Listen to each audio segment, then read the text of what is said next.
결론적으로 우리는 핵을 가져야 됩니까? 사실 있으면야 좋죠. 근데 이제 문제가 뭐냐면 한국이 핵을 개발하려고 시도한다는 게 알려지는 순간부터 전 세계 모두가 반대를 합니다. 지금 핵을 보유하고 있는 국가뿐 아니라 없는 그렇죠. 나라들도 다 싫어하죠. 없는 나라도 싫어하죠. 예. 그 과정에서 국제사회나 이제 국제기구로부터 엄청난 제재를 받게 됩니다. 사실 이게 이제 나라 거덜내는 수순이죠. 그쵸. 이란 같은 경우도 그것 때문에 굉장히 힘들었고, 북한 같은 경우도 제 생각에는 처음에는 어차피 우린 잃을 거 없으니까 이거 당해도 상관없어라고 생각했던 것 같은데 예, 예. 실제로 당하면은 그 체감이 다른 것 같습니다.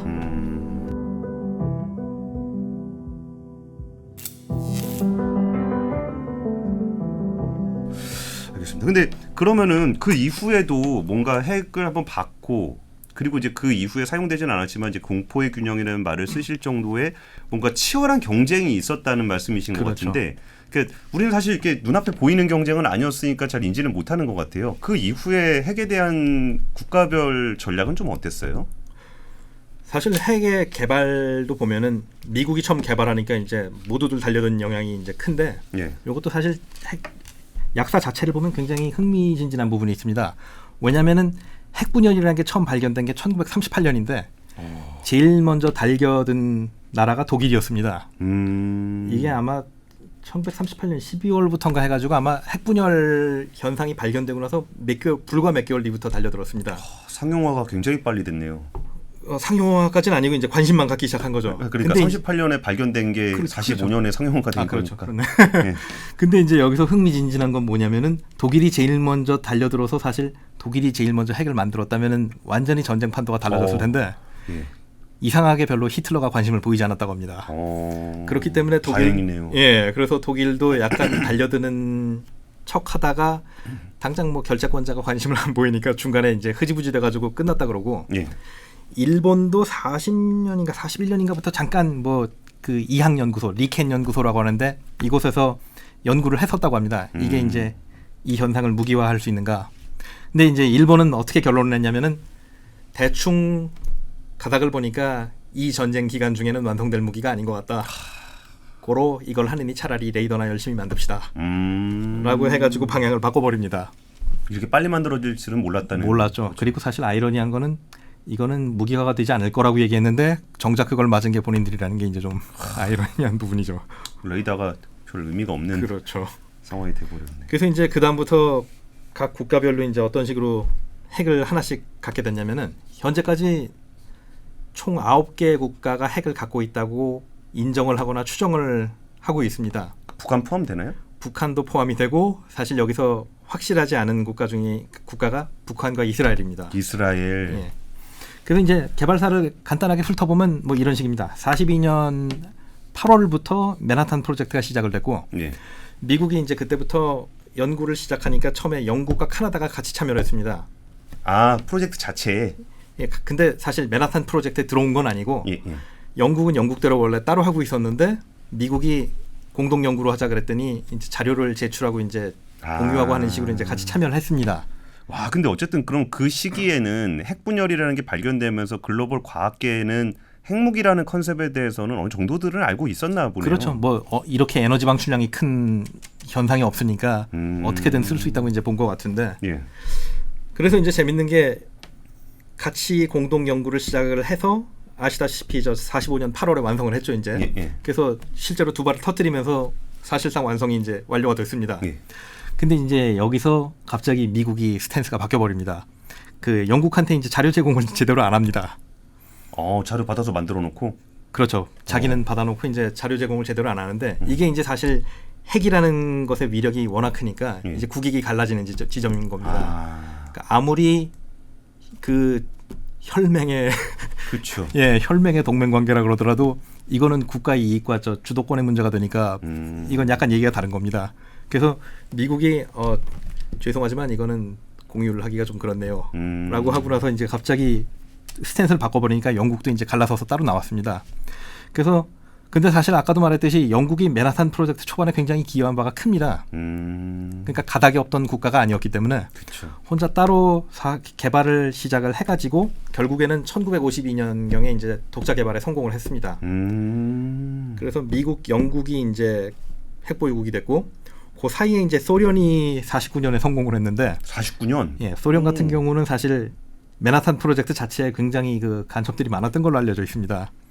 간첩이요? 간첩들이 예, 소련 간첩들이 들어가 있거나 혹은 미국의 과학자들이 소련 쪽에다가 자료를 소련에 넘긴 사례들이 좀 있는데 이게 사실 그 영화 오펜하이머의 이분도 그런 의심을 받았던 분 중에 하나죠. 이제 그렇다고 그러더라고요. 예, 어떤 식이었냐면 사실 제가 알기로 명백한 증거는 없는 걸로 합니다. 근데 이분이 1930년대 그 미국의 그 미국 공산당이라는 게 있는데 예. 거기에 가입을 한 건 아니고 거기에 몇 번 이렇게 저 헌금 비슷하게 한 적이 있다고 그러더라고요. 예.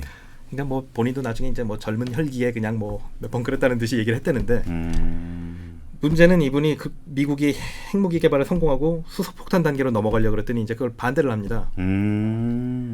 그런데다가 저 아시다시피 저 메카시 열풍이 이제 50년대부터 시작이 되기 시작했더니 이 앞에 했던 행동이 다 트집을 잡히기 시작을 합니다. 수소폭탄 개발은 왜 반대를 했고 30년대 공산당 저기는 왜 돈을 내줬으며 너무 완벽한 음모론이 형성이 되는데요. 사실 빠져나가기도 애매하죠. 그리고 지금 저 맨하탄 프로젝트에서 온갖 놈들이 다 간첩이었던 걸로 알려져 있는데 뭐 너도 아니란 법이 있냐 증명을 해봐라. 그렇게 되다 보니까 이제 100%의 증거는 안 나왔지만 정황상의 인정이 되다 보니까 결과적으로 미국 정부에서 이분에 대한 그 보안 조치를 갖다 취소를 시켜버립니다. 보안 조치를 취소했다는 거는 1급 자료 같은 거 이제 접근권을 갖다 없애버린 거죠. 이제. 그래서 사실상 이제 그분이 공직을 그 시점부터 이제 완전히 다 손을 떼버린 걸로 알고 있고, 물론 뭐 본인 자신은 계속 학계 같은 데서 활동을 해가지고 뭐 상관은 없었던 걸로 알고 있습니다. 그러다가 2021년경에 돼가지고 미국 에너지부에서 이제 사면을 한다 그래가지고 이제 발표를 했는데, 재작년에 예, 그 쉽게 얘기하자면 내용은 그겁니다. 그때 뭐 이런저런 의혹은 있었지만 사실로 증명된 건 없고, 예, 이쯤 됐으면 그분이 이제 핵무기 개발에 굉장히 기여를 했던 것 같다 이제 인정할 때가 되지 않았는가. 그럼 어쨌든 소련도 뭐 독자적인 연구는 하고 있었을 거고 거기에 맨하탄 프로젝트에 있었던 그 몇몇 분들이 정보 제공을 했을 거고 그걸 기반으로 해서 49년에 완성을 했습니다. 그리고 사실 이 소련은 또 재밌는 얘기가 뭐가 있냐면은 포츠담 회담이 이제 핵무기 투하 직전에 있었는데 45년 초에 5월인가 뭐 6월인가 아마 그랬을 텐데 요때 트루먼이 이제 이미 핵 사용을 결심을 한 시점입니다. 그때 스탈린을 따로 만나가지고 통보는 해야겠다고 생각을 했다고 합니다. 연합군이니까 그렇죠. 지분이 있으니까. 근데 뭐 영국이야 이제 뭐 같이 프로젝트 하고 있으니까 이제 따로 얘기할 필요 없는 거고. 그래서 스탈린한테 이제 적당한 시점에 가가지고 뭐라고 흘렸냐면은 우리가 굉장히 저 획기적이고 저 위력이 큰 무기가 있는데 요거를 요번에 쓸까 합니다.라고 했더니 스탈린이 반응이 뭐였냐면은 뭐 적절한 시점에 잘 알아서 쓰십시오 뭐 이렇게 대답을 했다고 합니다. 의연한데요? 네, 그래서 트루먼은 처음에 뭐라고 생각했냐면 이 사람이 내가 뭔 얘기를 하는지 몰라가지고 이렇게 반응을 하는구나 그랬는데 오히려 이제 훗날 분석을 보자면은 너무 잘 알고 있어서 반응이 약간 시큰둥했다는 그런 해석이 있습니다. 그러니까 그 2차 세계대전이 끝나고 나서부터 시작한 게 아니라 그 간첩 행위도 그 그렇죠. 이전부터 그냥 있었던 거였던 거네요. 소련도 그 기술을 개발하고 있었고. 그렇죠.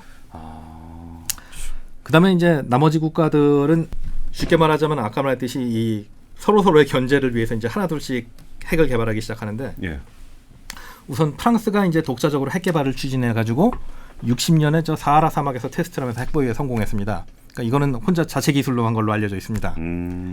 그다음에 이제 중국 같은 경우가 이제 소련이 처음에 도와준다고 해가지고 시작을 했는데 이 1950년대부터 중국이 소련하고 사이가 굉장히 안 좋아집니다.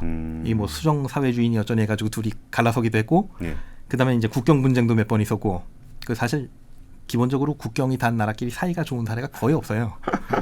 누구 말에 의하면 굉장한 예외가 좀 미국하고 카나다라 그러더라고요. 이제. 그러네요. 그래서 약간 둘이 관계가 애매하게 되니까 이제 그때부터 중국이 혼자 개발을 시작을 해가지고 1964년에 신장자치구에서 첫 실험을 성공하고 핵 보유에 성공을 했습니다.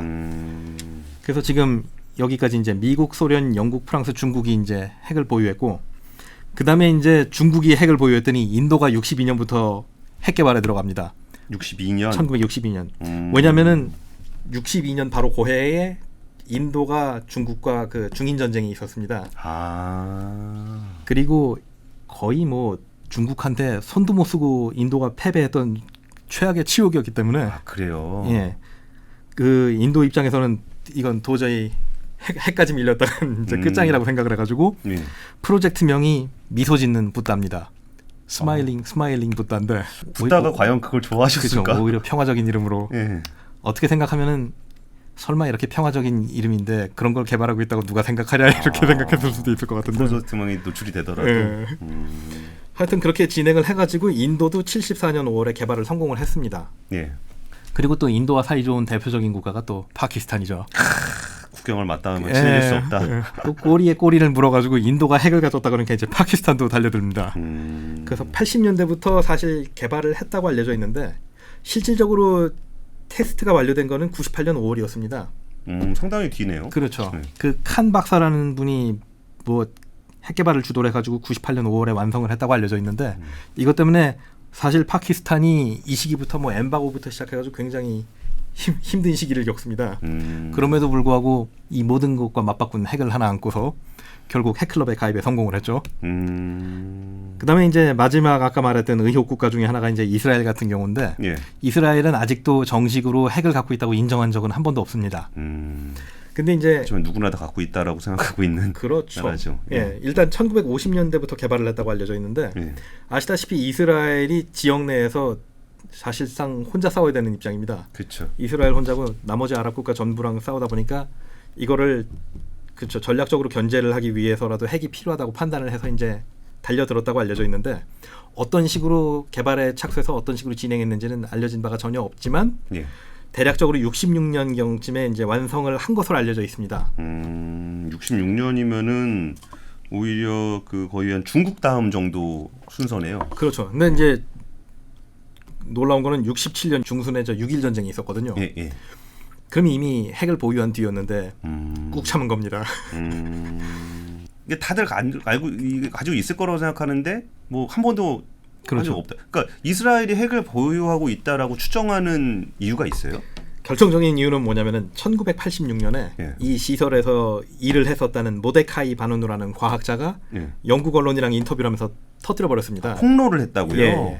그러면서 이제 뭐라고 얘기를 했냐면은 저 디모나 사막 한가운데 있는 저 공장 시설들이 있는데 예.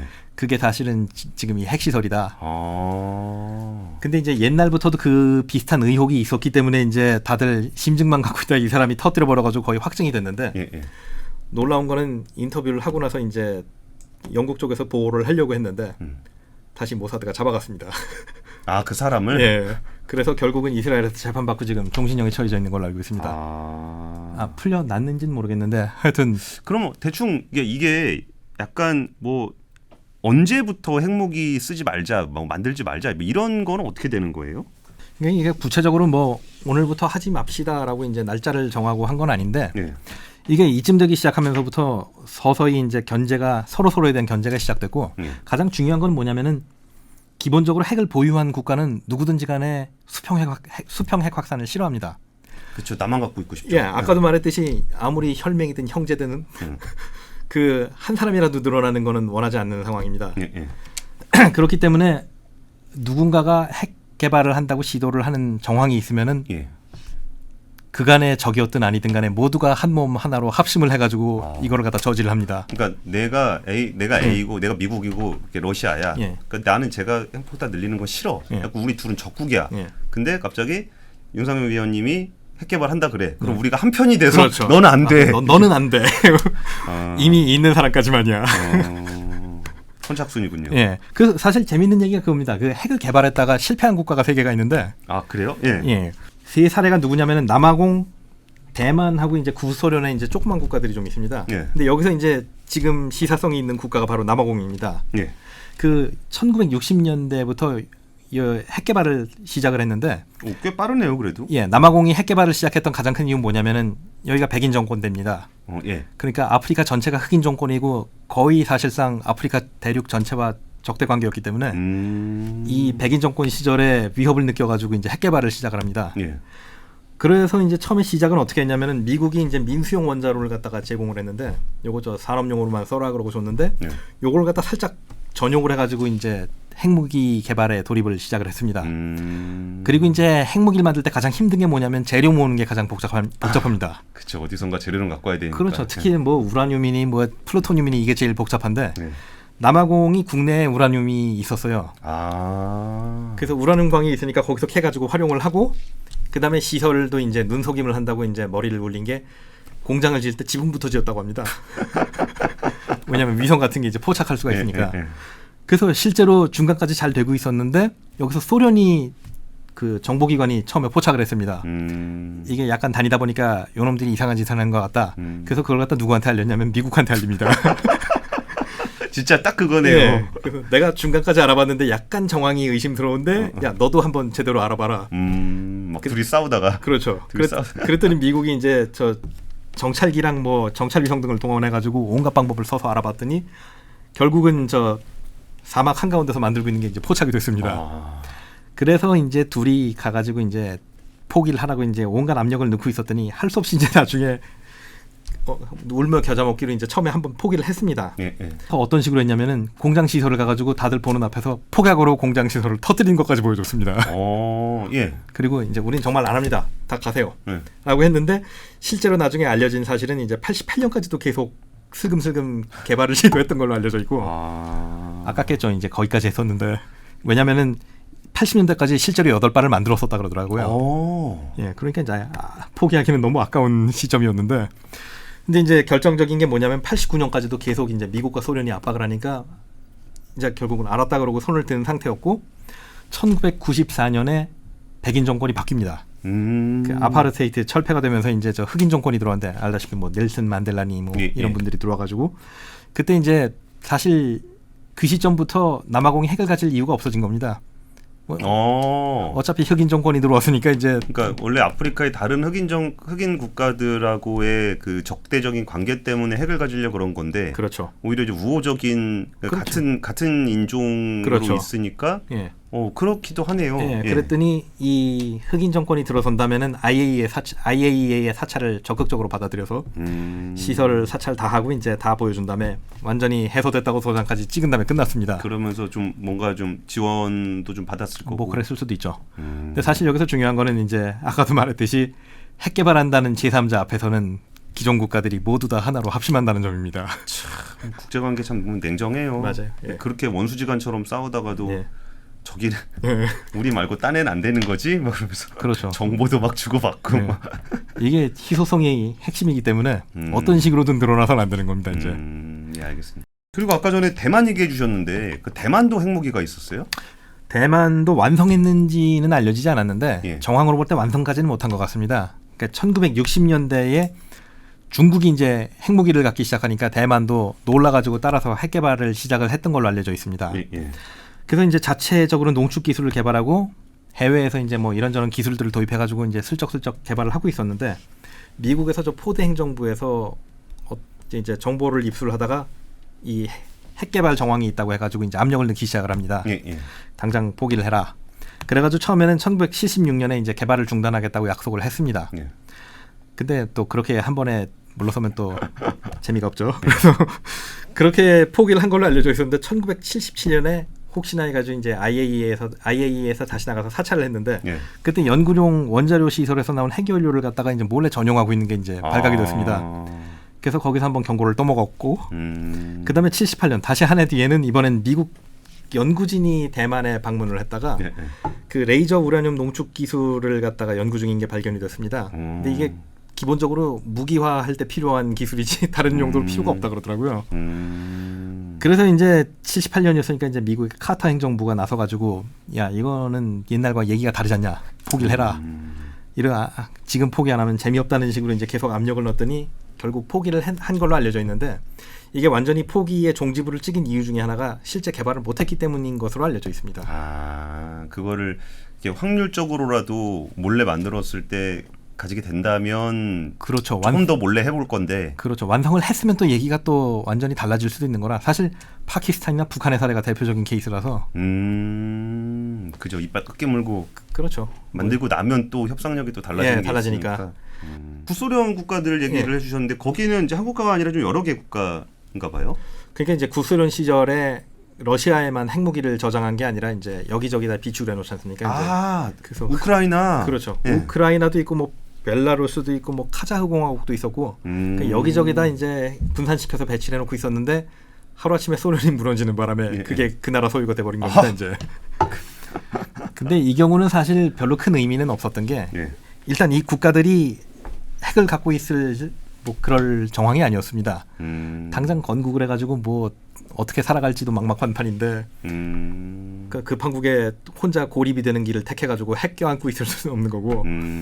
그러니까 이제 처음에는 미국 정부에서 이제 클린턴 행정부였는데 클린턴 행정부에서 처음에 이제 압력을 넣기 시작을 합니다. 예. 여러분이 쓸 수도 없는 위험한 걸 갖고 있으니까 자 조용히들 내놓으세요. 그랬더니 이제 러시아도 이제 그 얘기를 이제 통보를 받고서 이제 같이 압력을 넣기 시작을 하고 그다음에 이제 미국이 중재를 하겠다고 나서가지고 셋이 아니죠. 이제 이들과 한 자리에 모여가지고 이제 협상을 시작을 했습니다. 그래서 조건은 뭐였냐면은 러시아가 천연 자원을 제공하고 경제 지원을 약속할 거고, 네. 그다음에 가장 중요한 거는 앞으로 절대로 이웃의 소국은 침공을 하지 않겠다라고 약속하는 대신에 다 반납하세요라고 해서 반납을 받았습니다. 그러니까 이제 이 경우는 어차피 이 나라들이 핵을 갖고 있던들 유지 관리 능력도 없었고, 사실 핵도 사실 이 무기다 보니까 시간이 지나면은 저 수명 기간이 있습니다. 수명 주기가 도래하기 전에 이제 부품도 갈고야 되는데 뭐 이거 부품도 갈고 그럴 기술도 없었고, 그러니까 그나마 이제 갖고 있던 걸로 협상이나 한번 하고 좋게 쓰고 이제 없어진 제가 볼 때 가장 핵의 긍정적인 사례라고 보겠습니다. 그래서 이 국가들을 좀 묶어서 설명하신 거군요. 예, 비슷한 케이스였으니까. 근데 말씀해주신 얘기를 들어보면은 핵무기를 갖는다는 거는 꼭 좋은 것만은 아닌 것 같다라는 생각도 들어요. 아까 고립이라는 표현을 써주셨는데, 아까 그 동유럽 국가들이 굳이 자기네 가지고 있던 핵을 포기했던 이유는 어쨌든 이게 결과로 우크라이나가 침공을 당했으니까 하는 얘기지만, 그 당시 판단으로는 내가 핵을 가지고 있는 것보다 핵을 포기하는 것이 더 이익이 될 수 있다라는 생각을 한 거잖아요. 그렇죠. 그리고 이제 그 나머지 뭐 남아공이라든지 대만 같은 경우도 뭐 대만은 뭐 개발을 못했을 수도 있겠지만, 핵을 갖는 것보다 이 압박을 이렇게 그냥 해소시키는 게 낫다라고 그렇죠. 본 것 같은데, 이 핵무기를 가졌을 때의 득실은 좀 보통 국가들은 어떤 식으로 따졌었나요? 그러니까 사실 득실을 따진다기보다는 그러니까 핵무기의 이제 장점과 단점을 갖다 이제 비교를 해볼 필요가 있을 것 같은데, 예. 장점을 생각해 보자면 아까 말했듯이 궁극의 비대칭 무기입니다. 일단 한번 보유하는 순간 국가 위상이 달라지고 협상력 자체가 달라집니다. 예. 그리고 뭐 실제 물리적인 면에서 이제 군사력 자체가 이제 옛날과 완전히 다른 국가가 되죠, 이제. 그래서 북한 같은 경우는 거기에 이제 뭐 쉽게 말하자면은 몰빵을 할 수가 있었던 겁니다. 뭐냐면은 어차피 지금 상태에서도 그렇게 미래가 밝지 않은 상황이기 때문에 여기서 이거 하나만 갖게 되면은 순식간에 저 입장과 위상이 역전이 된다고 생각을 하니까 그냥 다른 거 다 귀 막고 그냥 때려 넣은 겁니다, 이제. 예. 근데 여기서 이제 실을 한번 살펴봐야 되는데, 아까도 말씀드렸다시피 저 핵 보유국은 이미 저 확정된 국가들이 있습니다. 9개 국가가 사실상 거의 파이널리스트인 것 같아요. 예. 일단 기존 핵 보유국은 아까도 말했듯이 절대 신규 멤버를 받아들이지 않습니다. 예, 왜냐하면은 수평 핵 확산이 시작되는 순간 핵의 희소성 자체가 없어지고, 예. 그 앞서 말했듯이 내 그 위상과 협상력을 높여준 그 핵의 의미가 사라지게 됩니다. 근데 그 보유한 국가들 사이에서도 예. 그거 뭐 얘가 더 가지면 나도 더 가져야 되고, 제가 더 가져봐 어차피 쓰지도 못하는 무기고 그냥 공포만 있으면 되는 무기인데, 그거 사실 계속 그 막 많이 만드는 것도 별로 보유국들 사이에서 별로 안 좋을 것 같은데요. 꼭 외부 국가가 아니라 자기들끼리도. 그러니까 약간 그 불안에 기인하는 경향도 있는 것 같고, 둘째로는 만약에 핵 보유 국가끼리 싸우게 된다면은 예. 그때는 사실 핵 가지고 소모전 양상이 될 수 있으니까 그 많은 쪽이 유리하다고 판단을 하는 것 같습니다. 예. 그 예를 들어 내가 5발밖에 없고 상대방은 100발 있다고 치면은 5발 쓰고 난 순간 끝인데. 그래도 이제 핵 확산 금지 뭐 이런 것, 핵 확산이 아니라 뭐 핵 군축 뭐 이런 것들도 하고 막 그러지 않았어요? 사실 그게 이제 미국이 90년대 엄밀히 말하자면 80년대부터 이제 시작했던 건데, 그 핵 확산 금지적 저 스타트라고 부릅니다. 스타트. 예. 아마 1년에 시작을 했을 건데, 그 미국이 82년 레이건 행정부 시절에 이제 고르바초프랑 시작을 했습니다. 예. 그래서 그때부터 이제 핵 확산 협상을 시작하다가 이제 1991년 7월에 체결을 했고 그때부터 이제 두 나라가 핵 숫자를 상당히 많이 줄였습니다. 근데 뭐 그 당시에 판단은 뭐였냐면 사실 냉전 때문에 우리가 눈이 멀어서 미친 듯이 이렇게 핵을 만들어냈는데 핵이라는 것 자체가 사실 우리 모두가 이해하다시피 그 한 발 자체가 거의 도시 하나 네. 뭐 한 10발이면 지구도 날려버릴 수 있는 위력인데 이걸 갖다 몇천 발씩 가지고 있을 이유가 있을까? 고로 없애봅시다라는 사실 냉전 말기의 분위기를 탄 좀 그런 경향이 큰 것 같습니다. 그랬는데 이제 최근에는 결과적으로는 그 후발주자들, 그 작은 국가들이 이제 핵을 늦게 갖기 시작하면서 불안해서 계속 숫자를 늘리기 시작을 했고 예. 그러다 보니까 이게 다시 분위기를 탄 것 같아요. 아 최근에. 예, 그래서 잠깐 한 90년대, 2000년대 요 때까지만 해도 미국과 소련을 주축을 해가지고 핵 숫자가 많이 줄었었습니다. 예를 들어 미국이 67년이 피크였다고 하는데 예. 이때 대충 한 3만 1000발 정도 핵을 갖고 있었다 그러더라고요. 3만 1000발. 예, 아이고 많이도 갖고 3만 있다. 둘이. 예, 그러니까 이게 사실 핵이라는 게 1000발이 있으면 어쩔 거면 5000발이 있으면 어쩔 거. 5000발 다 쏘면 쏘기도 뭐 전에 다 지구 멸망할 그렇죠. 것 같은데. 예, 그랬다가 이거를 갖다가 어쨌든 오바마 시절 거치고 뭐 하면서 한 80%까지 줄인 게 이제 현재 숫자가 됐다고 하는데 이제 이게 아이러니한 게 뭐냐면은 이렇게 얘기를 하면 소련과 미국이 그 핵 없는 세상을 만들기 위해 둘이 굉장히 노력을 하고 있는 뭐 그런 모양새 같이 들리긴 하는데 실제로 1945년 이후에 제조된 핵의 숫자가 12만 5천 발이고 아이고 많다. 그 중에 11만 발이 이 두 나라가 만든 겁니다. 아유.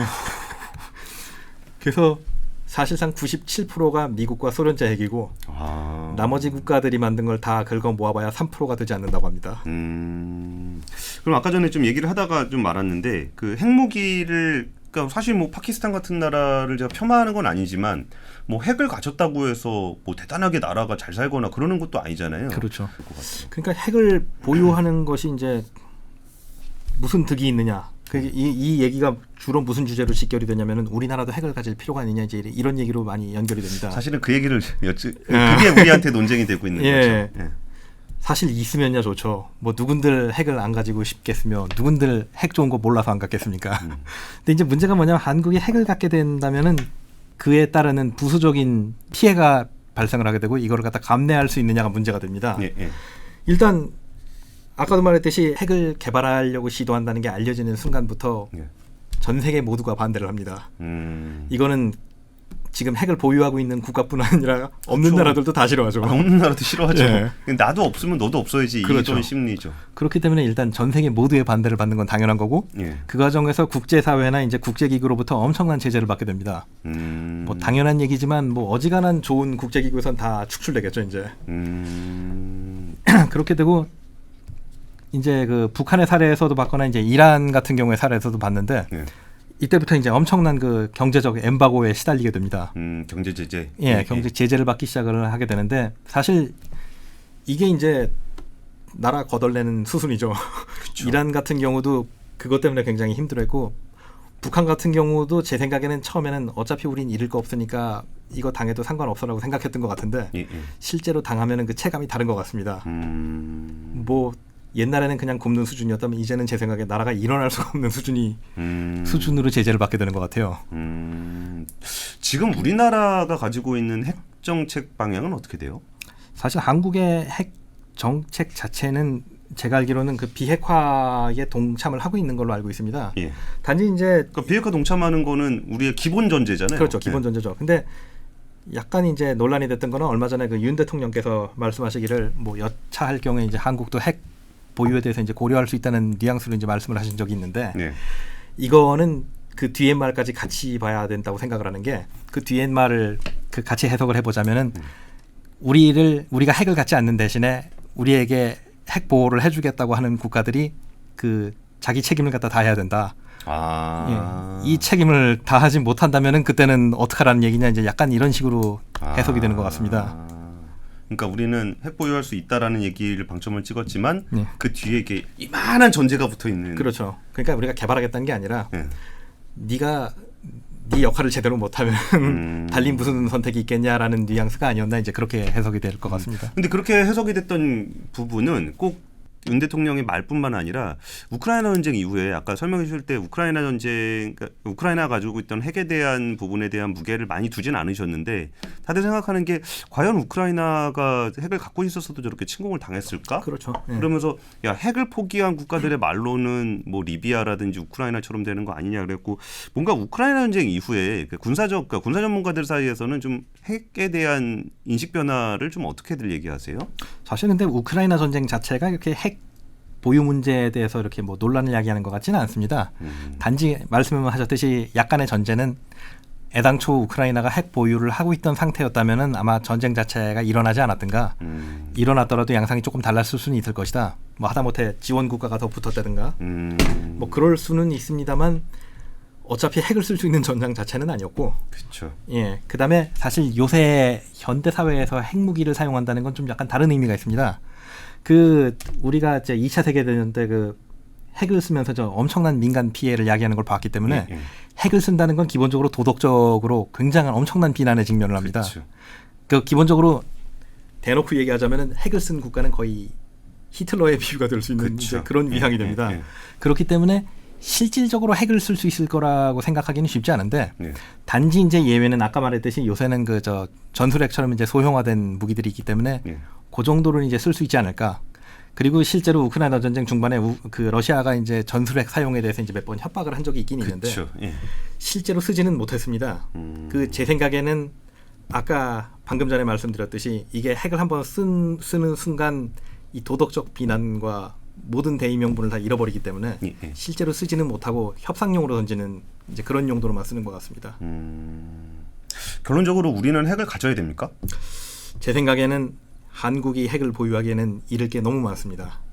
그러니까 한국이 그야말로 북한처럼 아무것도 없고 기반 시설도 없고 경제력도 바닥이고 뭐 친구도 없고 뭐 어차피 고립된 상태고 그랬다면은 모르겠습니다. 뭐 백성들이 다 굶든 말든 이제 뭐 그런 것만 감내한다면은 과연 핵을 개발하는 게 도움이 됐을까 하고 고려를 해볼 수도 있을 것 같지만 한국은 그래도 이제 경제력이 이제 세계 뭐 상위권에 들어있는 국가고 알다시피 국제사회에서도 굉장히 위상이 높은 국가입니다.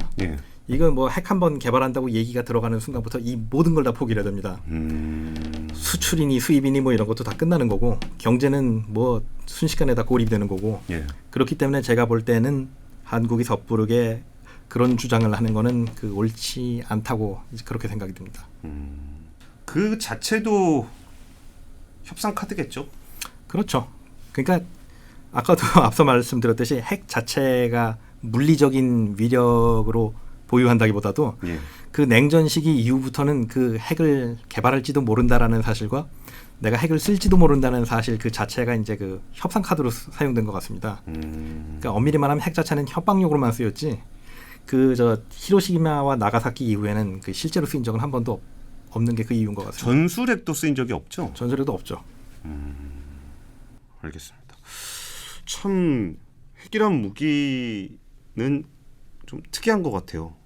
좋은 무기를 개발해서 전쟁에서 이긴다라는 게 우리의 일반 상식인데 이거는 사용해서 이기려는 목적이 거의 모든 사람이 아닌 그렇죠. 거잖아요. 참 미국의 맨하튼 프로젝트를 통해서 오펜하이머 박사를 비롯해서 핵무기를 만들었는데 본인들도 이렇게 활용될지는 몰랐을 것 같아요. 몰랐을 겁니다. 참, 핵무기 그리고 그걸 둘러싼 국가별 사정, 늘렸던 국가들의 사정, 포기한 국가들의 사정. 윤상용 국가안보포럼 연구위원님과 함께 핵무기에 대한 다양한 얘기를 들어봤습니다. 지금까지 악권이었습니다. 감사합니다. 복잡하고 어렵게 느껴지는 재무제표와 용어들. 친절한 투자 멘토 사경인 마스터가 매주 새로운 콘텐츠로 알기 쉽게 설명해드립니다. 재무제표 분석과 포트폴리오 구성, 뭐 양대 재무제표라고 그러면 대차대조표랑 손익계산서가 있거든요. 매수 매도 방법, 이때 사는 게 좋겠네, 이렇게 사면 좋겠다. 근데 이렇게 살려면 뭘 해야 되냐면요, 나머지 3분의 1은 놔둬봅니다. 어디까지 가는지. 실전 투자 팁까지 알려드립니다. 오직 3프로 멤버십에서만 만나실 수 있습니다.